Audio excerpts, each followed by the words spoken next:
Hello, welcome to Business Marketing, Chapter 2, The Character of Business Marketing. We go to slide number 3. Cessna. Cessna makes airplanes. Cessna Aircraft Company turnaround strategy. Integrated 3 critical processes: new product development, strategic sourcing, where to get all its components, and sustaining production in proper levels.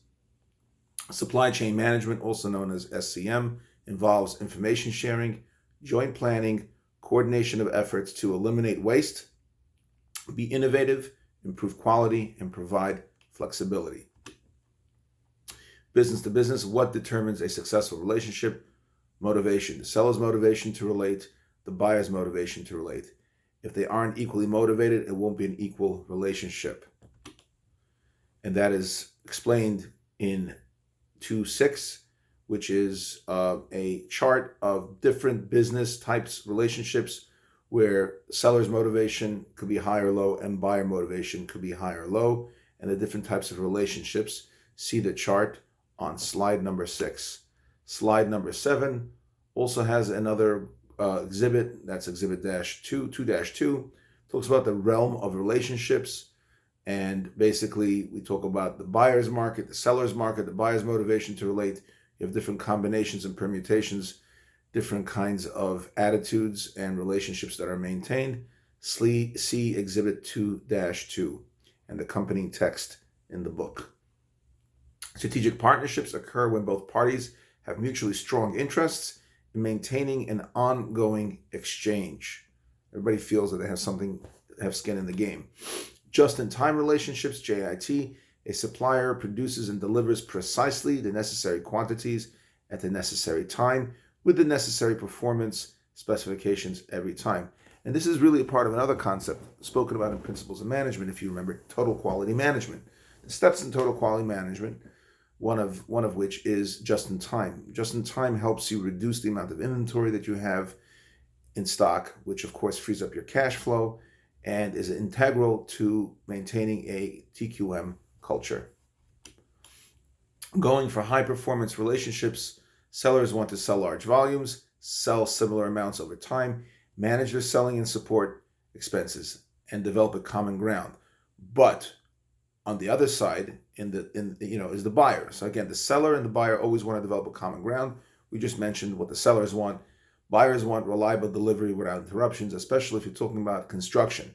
The construction world, you have a contract, and in that contract it states when you need to be finished.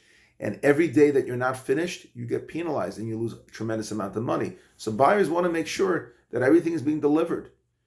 Reliable delivery without interruption, reliable products with low rejection and defect rates. You don't want to get to a job site, for example, using the construction as an example, and then see that you have defective concrete or defective pipes or whatever it is that you're using. And of course, efficient lead times. It won't take a long time to get something. Requirements for high performance relationships goes beyond the financial considerations.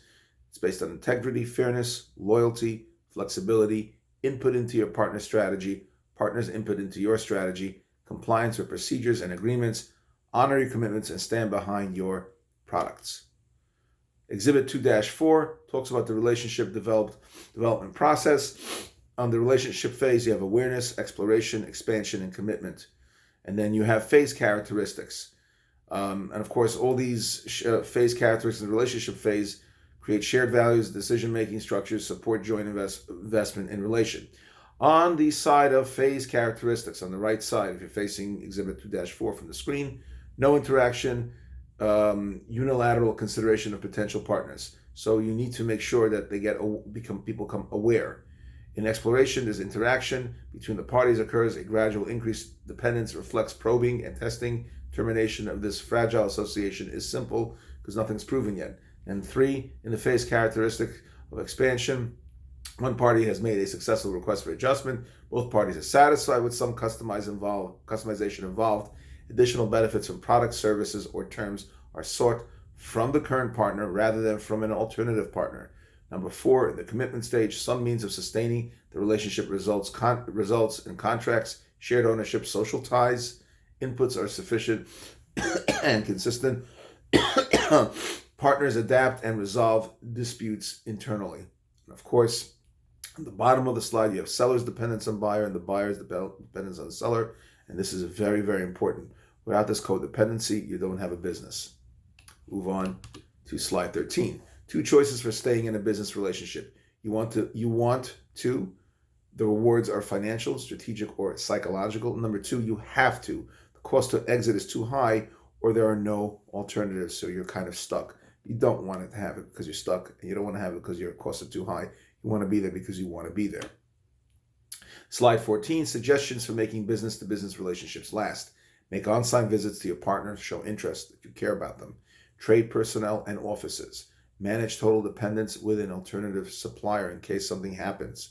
Make the pledge of continuous service. Develop a relational contract. Provide ownership by bringing functions or technology within boundaries of partners' firm.